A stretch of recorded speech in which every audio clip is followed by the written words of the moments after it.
The Wolf of the Frozen Fjord, Frozen Saga Viking dark fantasy story. Bjorn was known as the Wolf of the Fjord. He was 30 years old, broad-shouldered, with hair the color of winter ash. A long scar crossed his chest, a mark left by a blade that had failed to kill him. His eyes were pale gray, almost colorless, like frozen water beneath thin ice. Many said that when Bjorn stared at a man, he could see the moment of his death. The people of the fjord feared the long winters. But the winter that came that year was not natural. Snow fell without stopping for 40 days. The sea froze solid. Even the ravens abandoned the sky. Then the howling began. At night something moved across the ice, something large, larger than any wolf that had ever walked the earth. The fishermen saw its shadow beneath the moon. Its body was covered in ice like armor. Its breath came out as black mist.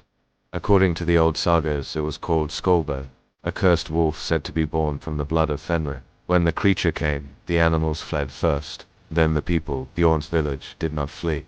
His father stood with the warriors at the shore. Their shields formed a wall against the frozen wind. The wolf appeared from the storm. Its eyes burned blue like ghost fire. Its teeth were longer than daggers.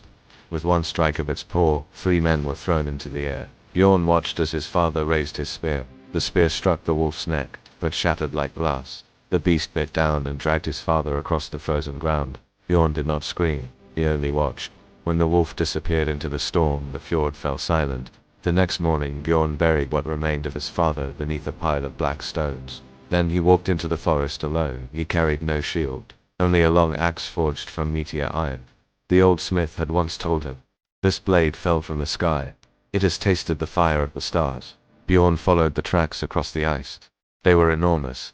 Each step cracked the frozen ground. On the second night, the storm returned. Snow blinded his eyes. The wind howled like spirits. But Bjorn heard something beneath the storm, breathing, slow, deep, like a sleeping mountain.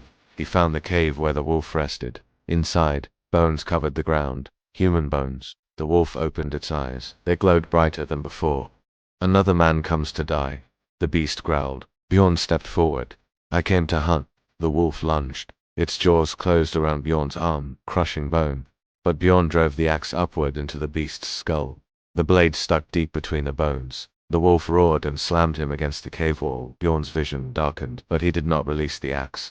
Instead, he pushed it deeper. The meteor blade began to glow red. Heat spread through the cave. The ice around the wolf began to crack. Steam filled the air. The beast howled in pain. Bjorn twisted the axe with both hands. The skull split. The wolf collapsed, but its body did not bleed. Instead, the ice around it melted away. Inside the frozen armor was something else. A heart made of black crystal. It beat slowly, still alive. Bjorn lifted the crystal heart.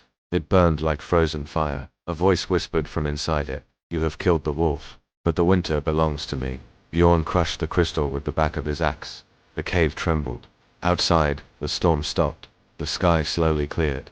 For the first time in months, sunlight touched the frozen fjord. Bjorn walked back toward the village. Blood froze on his arm. His bones were broken, but he walked. When he reached the fjord, the ice began to melt. The sea returned. The villagers came out from hiding.